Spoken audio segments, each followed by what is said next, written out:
Section 6.2, total purchase price. Our objective for today is to calculate the total purchase price on a receipt. A couple of essential questions. What is included in an item's total purchase price? The selling price of each item, the total selling price of all items purchased, the sales tax, and the total purchase amount.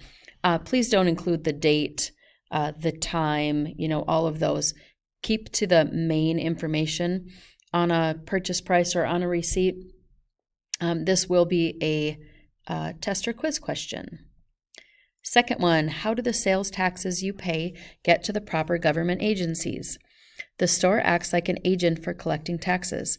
The bookkeeper calculates the amount of taxes that were collected during each period and then sends the money along with the proper forms to the federal, state, and local governments.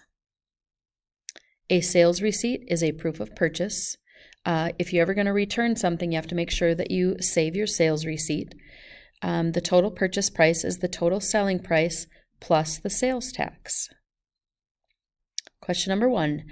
Mike owns a tree trimming company. He purchases the items listed on the sales receipt. See the receipt on page 257. He checks the information on the receipt. The sales tax rate is 5%. What is the total purchase price? So first of all, on this receipt, you have a quantity on the left. You have the item's description in the middle. Sometimes those will include like barcodes or codes of what the item is in the store. And then you have the individual prices. The price column and the amount column might be different according to the number of items that you bought. So the price column is for one item. The amount column is for the total amount of the items if you buy multiple items.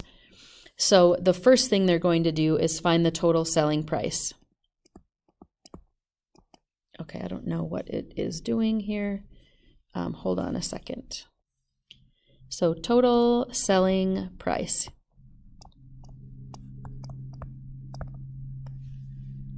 I have no idea why it's doing that. I'm going to try to get rid of that here. There. We'll see if it stays off of there. So we're going to add the right-hand column, 539, 95, 59.40,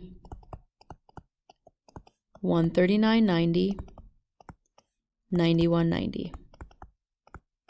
Okay, so we're just checking the receipt to make sure it's right. And the total is $831.15.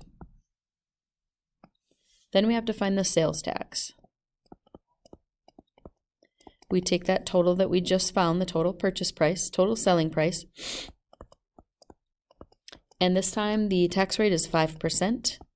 So we multiply that number times 5% and we get $41.56.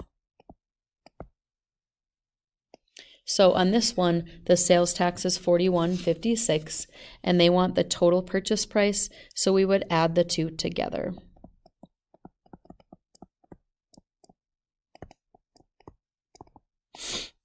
$41.56 plus $831.15 is $872.71.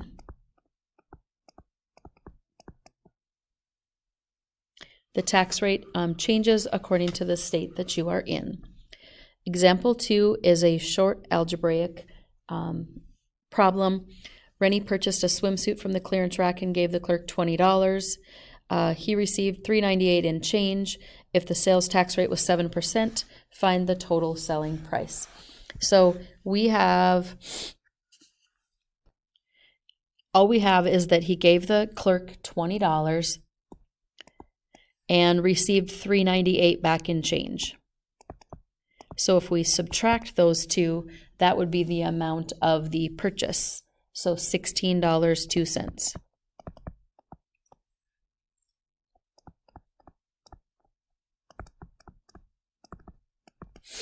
Then we have to put it into an equation.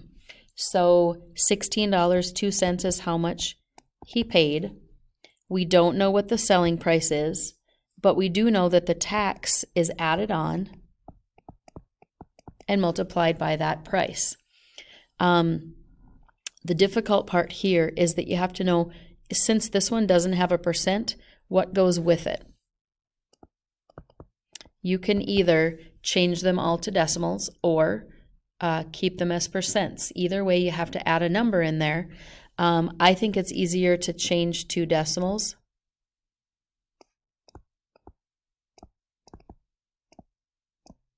So if that being said, you're going to have 1x plus 0.07x. So it's 16.02 equals 1.07x if you put like terms together, and then you would divide by 1.07. Divide by 1.07. So x is equal to $14.97. Now, if you didn't change them to decimals, you would need to include a 100 here. So this is 100% x and added to 7% x, which would give you 107% x. You could do that as well. Either way is going to work.